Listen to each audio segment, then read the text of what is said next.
The Great British Summer is the perfect time to stalk through the picturesque valleys of Cornwall with Gale in search of roebucks. However, there's one thing for which the weather in Britain is known the world over: its unpredictable nature. Sunshine one minute, driving wind and rain the next, stalking here has so far proven challenging.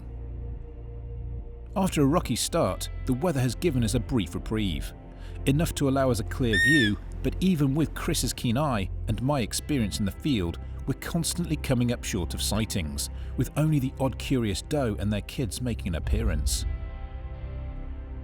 But even after the disappointment, we persevere, trekking on through the dense trees and undergrowth, and across miles of beautiful countryside in the hopes of catching up with the bucks that are so insistent on remaining hidden. After days of patient stalking, for once, we find ourselves in the right place at the right time. A beautiful cull buck presents itself through a clearing, and I make the chance count.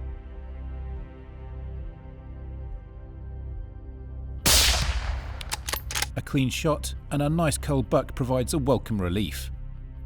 But we still have one more day, and this buck has raised our spirits as we set off one final time into the Cornish countryside.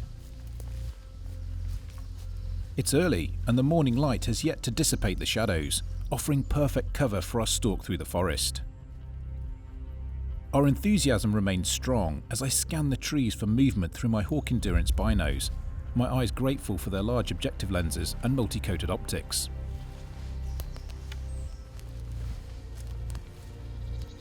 Chris continues to lead the way. He knows these woods intimately, and his highly tuned sensors scour the environment for any potential signs of roebuck. I set up the rifle on my Vanguard B62 shooting sticks and ready the Hawk Sidewinder scope, winding back the magnification, ready in case a shot presents itself suddenly.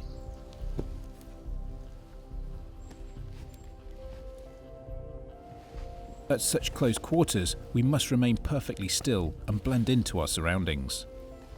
This is where my Realtree camo really comes into its own. The near-perfect representation of nature breaking up your edges and its sophisticated shadow effects softening outlines.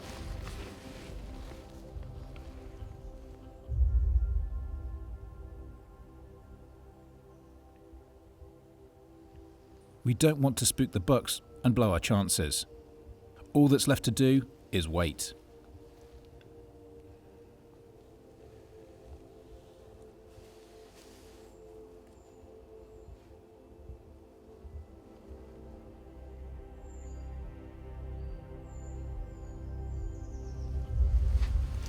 After a few moments, it's clear nothing will come our way, so we keep moving to find a better vantage point.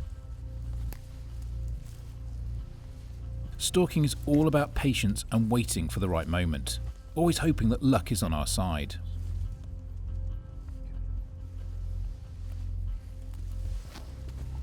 We move from place to place, stopping to call and see if we get a response, but never lingering for very long, and trying to cover as much ground as possible.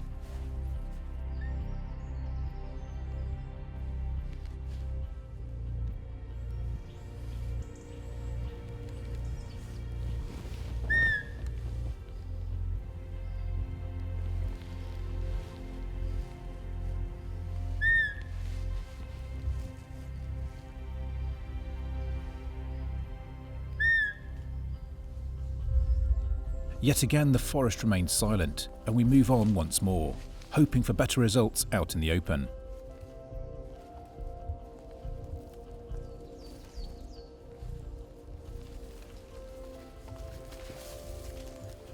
As we skirt the edges of the woods, we spot a doe and a buck lounging in the shade in a neighbouring field.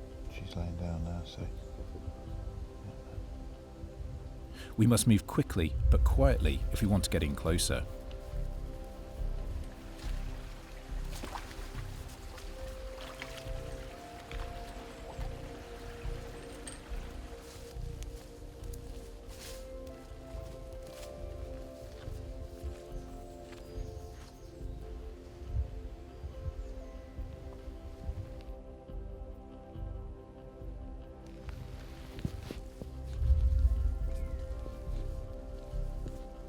As luck would have it, they have not moved and we stalk in close along the edge of the field, just as the buck is bedding down to rest.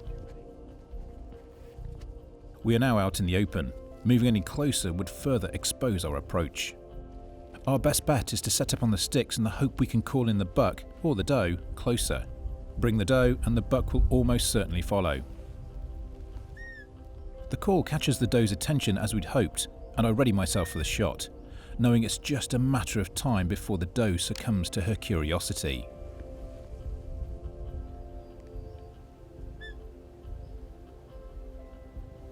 Walking in front of the buck now, yeah.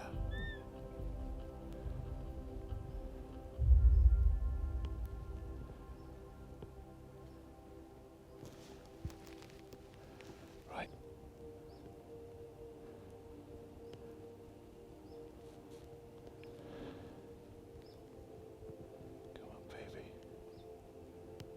As expected, the buck follows suit. I can immediately see that he's injured and take the shot as soon as he comes to a stop. There you go.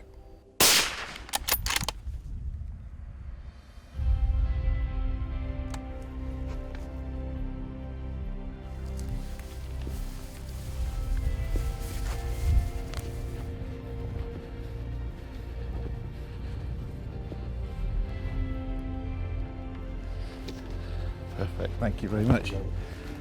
Wow. What a beautiful buck. Let's have a quick look at him. Wow. And here he is, a beautiful Cornish buck.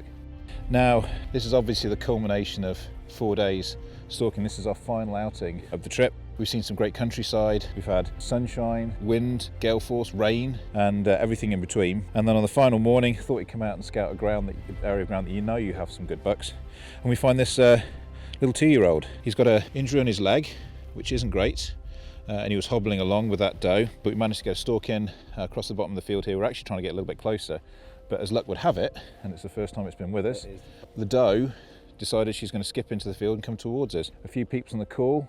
He was laying down. She got very inquisitive, wondered what was going on.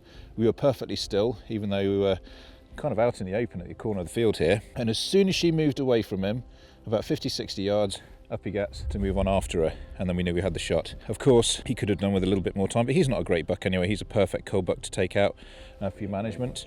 And it's always great to have one taken out that's clearly carrying an injury. In terms of the numbers of bucks you've had, there are healthy populations around here. They just don't seem to be moving during the rut. No, it's very, very quiet. You expect them to be flying around everywhere. You know, we've been calling, you even expect the cull bucks like this to come in, whether they're rutting or not, because they're inquisitive, young and a bit dumb, to be fair. Well, he had absolutely no interest in the call. Nope. It was the doe that came in, as typically happens anyway. She was more inquisitive than aggressive, which was interesting to see, and he just wanted to make sure that he was still there with her, and he didn't want to get out of range. Yeah, so you know, numerous problems with his leg, as you could see, and yeah, a great one for the pot. So once again, thank you very much indeed. It's been an amazing trip, and we've got some work to do. So there we have it, 4 incredible days out hunting in the Cornish countryside. One thing's for sure, they made us work for it. These bucks, either they're pre-rut or mid-rut, but they just weren't responding to the call. The weather conditions for the first couple of days obviously held us up, kept the does and the bucks hunkered down. They didn't want to come out and feed on the margins. They just waited out and weathered the storm. But when the weather did pick up, that's when we started seeing movement. Once you do see them moving around, that's when you get confident. That's when you get a skip in your stride. You're willing to put them hard miles in, you're willing to put the extra hours in, and ultimately it pays off. Now, there are big bucks here. We know that, we've seen them on trail cameras and they've been glassing them for weeks, but they're big for a reason and they just weren't showing themselves. However, we did get 2 really nice cull bucks, perfect to take out, great management animals, particularly the last one, which had a wound on its leg and on the underside of its belly from skipping over barbed wire. So while it's great to be out here chasing the big bucks, we've still got responsibility to make sure that those cull bucks, those weaker animals, are taken out, allowing the stronger animals to come through and repopulate the gene pool. But it's been an amazing experience. Chris has been great. He's put so much time in, so much effort, and you can tell he's passionate about his countryside and his deer.